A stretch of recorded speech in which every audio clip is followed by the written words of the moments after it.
When you hear the word fantasy, what comes to mind?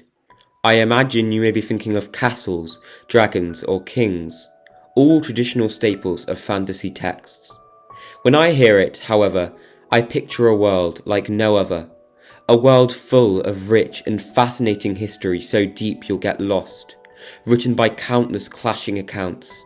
A world sullied by demonic invaders from another dimension, alongside countless political struggles.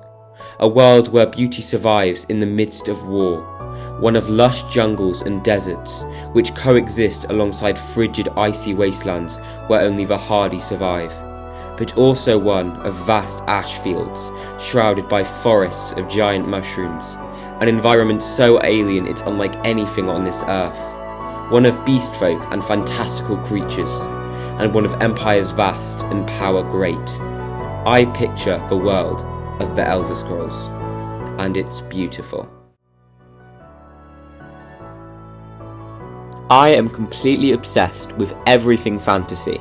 The idea of exploring a vast, fantastical world which I can get entirely lost in is so incredibly alluring to me. This is why I love the Zelda and Xenoblade series so much. They offer me opportunities to explore a whole new world, full of fascinating history and sights. Be it the approachable, picturesque landscapes of Breath of the Wild, or the titanic titans of Xenoblade. I absolutely adore these worlds that have been created, but they don't even come close to my passion for the Elder Scrolls series of games, which I believe to feature one of the best fictional worlds ever created. This is a series I hold so deep to my heart that I actually found it really hard writing this video. I just wanted to gush about the brilliance of its world. So, I think it would be best to begin with a brief overview of the lore and setting. The Elder Scrolls lore is deep, insanely deep.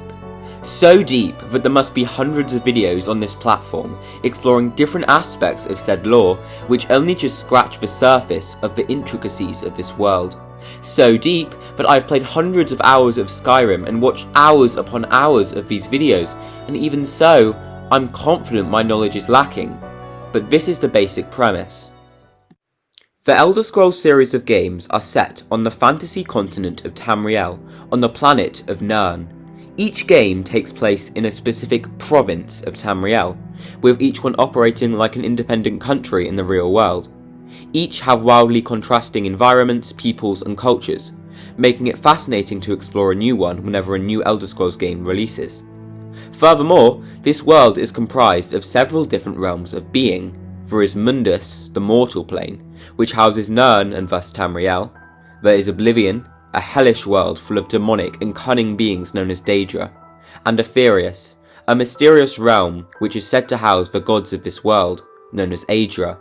Oblivion in particular is unique in that it consists of many different individual planes of differing appearance, with each being ruled over by a particular Daedric prince, be it the Manic, otherworldly forests of the Shimmering Isles, ruled over by the mad Prince Sheogorath, or the barren lava oceans of Merun Dagon's Deadlands.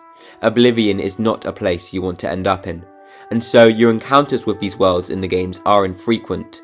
Instead, you'll spend most of your time exploring the beautiful content of Tamriel. I will now give a brief overview of what each province is like to show you guys just how varied and layered this universe is.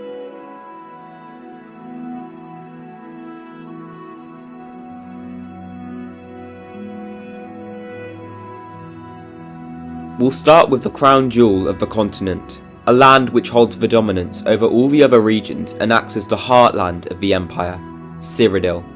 Cyrodiil is a lush, fertile land consisting of idyllic forests and meadows, snow-capped mountain peaks, gloomy swamps, and Mediterranean-inspired coastlines. The cities here are extremely upper class and for the most part sophisticated, such as the cosy stone streets of frigid Bruma to the north, or the impressive spires of the imperial city which seem to touch the sky itself. The architecture and culture here mostly takes influence from ancient Rome, sporting as its inhabitants the Imperials, a powerful race of humans who hold great power over the surrounding lands. Scattered throughout this province are the infamous Ayleid ruins.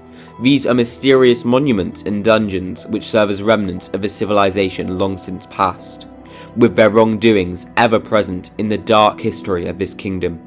But, throughout this dark history, the sheer beauty of this province persists.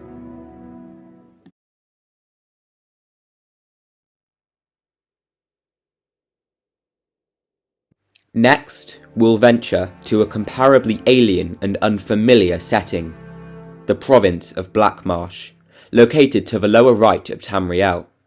It has been called the dark underbelly of the continent, a place where everything eventually washes up, the roots of the world itself. The landscape here is for the most part completely inhospitable to outsiders, consisting of dense jungles and deep, murky swamps.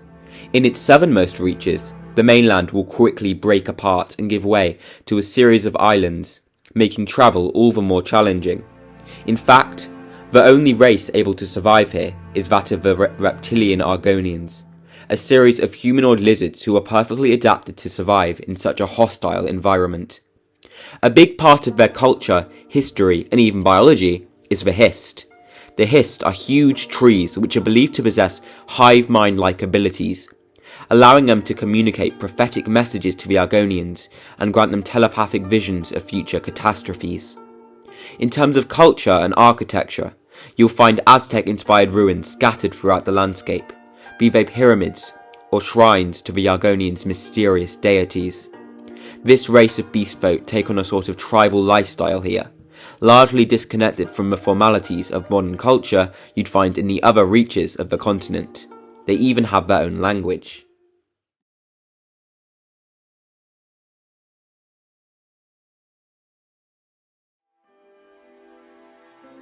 North of Blackmarsh is the most alien and unfamiliar province you'll find in Tamriel, Morrowind.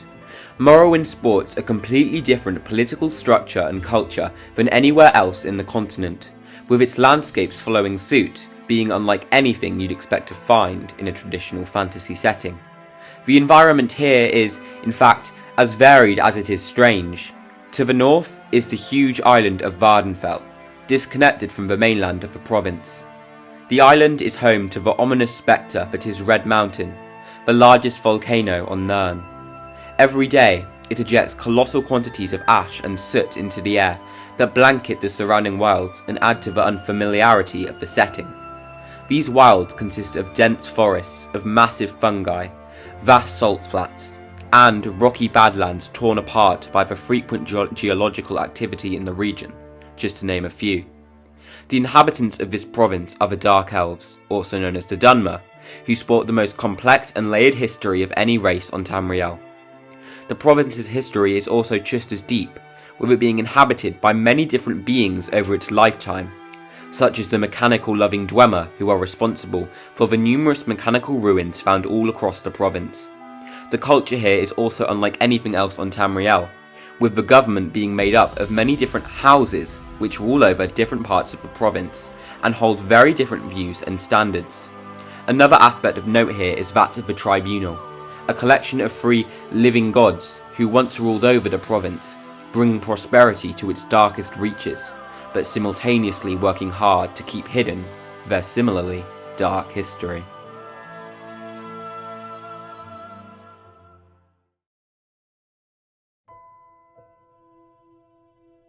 Next, we venture to Skyrim, which is probably the most famous province since it's the title and the setting of the Elder Scrolls V Skyrim, one of the most popular games of all time, and certainly the most popular Elder Scrolls game. This province is famous for its incredibly Viking-esque culture and lineage, with the primary inhabitants being the war-hardened Nords. As for the landscape, you'll find frigid icy forests and tundra to the north, as well as entire sections of seas frozen in the extreme cold.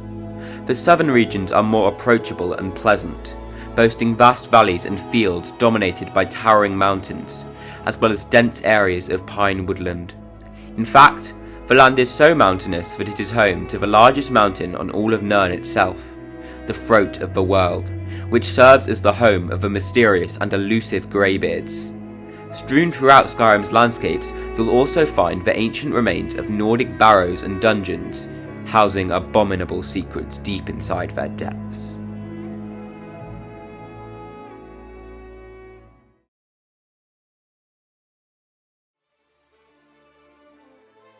To Skyrim's west, on the northern side of a vast iliac bay, is found the historic haven of High Rock.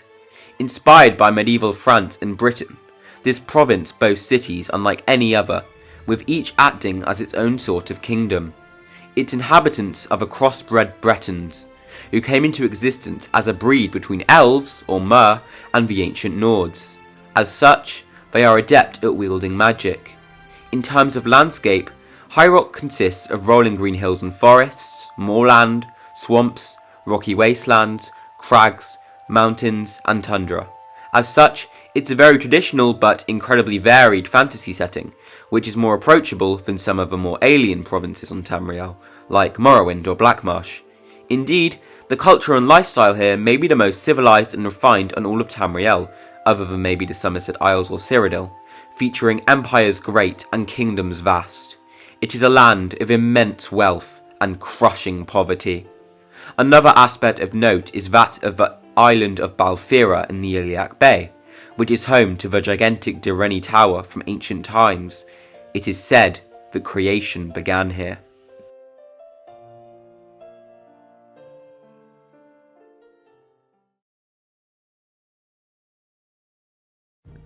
To the south of High Rock, situated on the other side of the Iliac Bay, is found the arid province of Hammerfell, a land which takes heavy influence from Saudi Arabian culture and geography. The most prominent natural feature of the province is that of the vast and unforgiving Alakir Desert, which sits on Hammerfell's west coast. It is regularly sullied by relentless sandstorms. Life is so challenging here, in fact, that the inhabitants of this region of Hammerfell are mainly nomadic tribes, who have become adept at surviving in the unyielding heat. Further inland, the climate remains warm, but the landscape changes to wide areas of savanna and grassland. To its south, hanging onto the mainland by an incredibly thin stretch of land, is the peculiar region known as Hugh's Bane. The peninsula is almost completely untamed, sporting a rocky, unpredictable landscape. In the more northern reaches of the province, you may also find looming mountain ranges and areas consisting of rocky badlands and canyons. The inhabitants of the province are the battle-readied Redguards, who are extremely impressive in their knowledge of war tactics and sword-on-sword combat, favouring scimitars in specific. Their cities are unlike any other on the continent, with architecture being inspired by Middle Eastern buildings. Truly, only the Redguards could live a comfortable life in such a challenging province.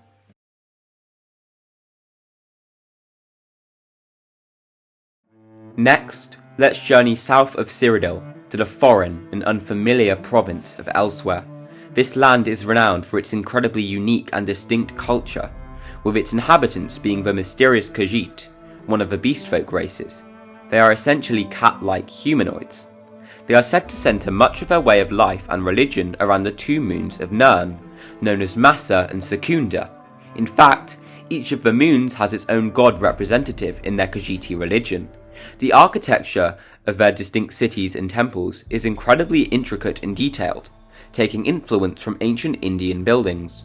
Everywhere you go in Elsweyr, you'll never be far away from one of these beautiful structures. In terms of landscape, the province is incredibly diverse. Mainly, there is a rocky, mesa-like desert region of Anequina to the north, sporting sands of a much redder and more orange colour than those of Hammerfell. There is also the lush, dense rainforest and tropical coastlines of Palatine to the south, a beautiful haven for any renowned traveller. These two primary regions are unique in just how different they are in terms of environment. One is dry and arid, and the other lush and green. Truthfully, Elsweyr is so unique, distinct and fascinating in its culture and history that there's simply nothing else like it on all of Tamriel.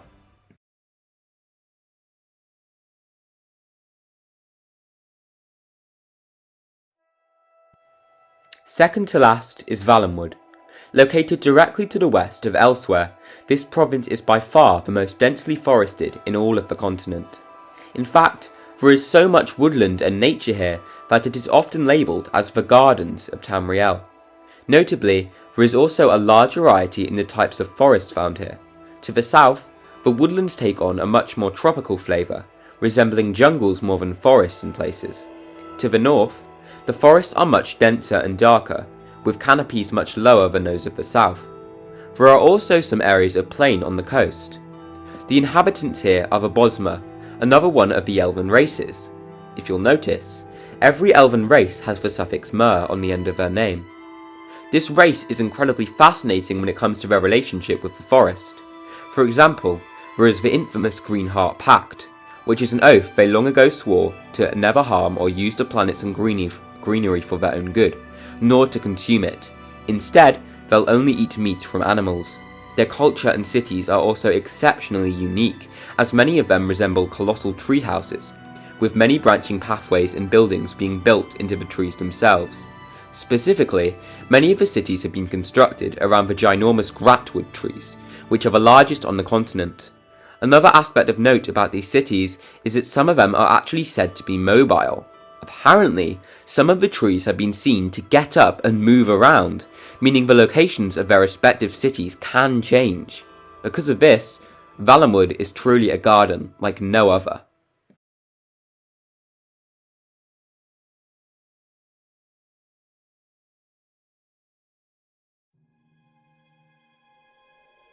Finally, to the southwest, disconnected from the mainland of Tamriel, is the unparalleled beauty of the Summerset Isle. This province is an archipelago of several different islands, but there are mainly two large ones, Alinor and Auridon. Strangely, records have also listed another island of prominence, named Artaeum, but this land is said to regularly blink in and out of existence. Where it goes when it's not there is a mystery. Summerset is truly a magnificent part of the world, with cities on a grander scale than any other. They are full of towering spires and towers that seem to touch the sky itself, granting incredible views of the surrounding landscape to anyone who is daring enough to climb them. In fact, many of the cities have been reported to appear as though they are made of glass. The inhabitants of this region are the Altmer, the original elves, who are renowned for being extraordinarily racist towards other peoples of Tamriel. Truthfully, however, these views have been stretched way out of proportion, with the true racists being a militaristic subset of the Altmer known as the Falmor, who value themselves with utmost importance.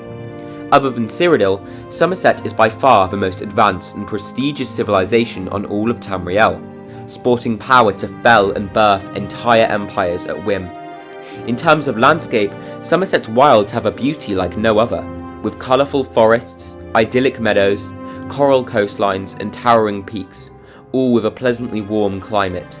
Whilst this beauty may seem unparalleled, some Altmer say otherwise. They claim to originate from a continent far further south known as Aldmeris, whose beauty far outshines that of the Summerset Isles.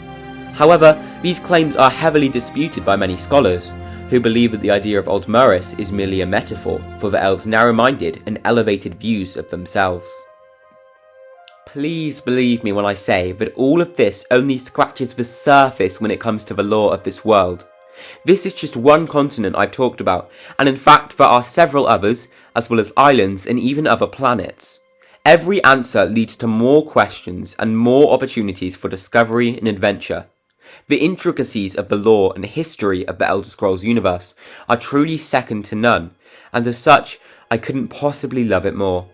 Another brilliant aspect of it is that very little of this is outright told to you. Instead, for people like myself who find all of this absolutely fascinating, there are hundreds upon hundreds of lore books in the Elder Scrolls games which you can read through to get a deeper insight into the world. What's awesome about this, moreover, is that not every account you read will agree with each other. Some will cite things differently and dispute certain facts or events, making the world feel all the more mysterious and realistic. An example of this I already mentioned is that of the mystery of Aldmeris. You may come across a book written by a member of the Falmor, pleading its legitimacy as a physical place, but then another by an Imperial which, in an attempt to make themselves appear superior to the Ulmer, says the complete opposite. It's truly brilliant stuff that keeps you completely engrossed at all times. It's been really difficult writing this video for me. The Elder Scrolls is a series I hold dear like no other. Not even Zelda or Xenoblade fascinates me like it does. And that's simply because the world that's been created here is so unbelievably interesting and detailed. So much so, in fact, but I regularly find myself yearning for Tamriel to be a real, physical place I can visit. I love this world that much, so please, if you have yet to play an Elder Scrolls game, or take a look into this lore, I hope this video has swayed you. Thank you very much for watching everyone, and I'll see you in the next one. Peace.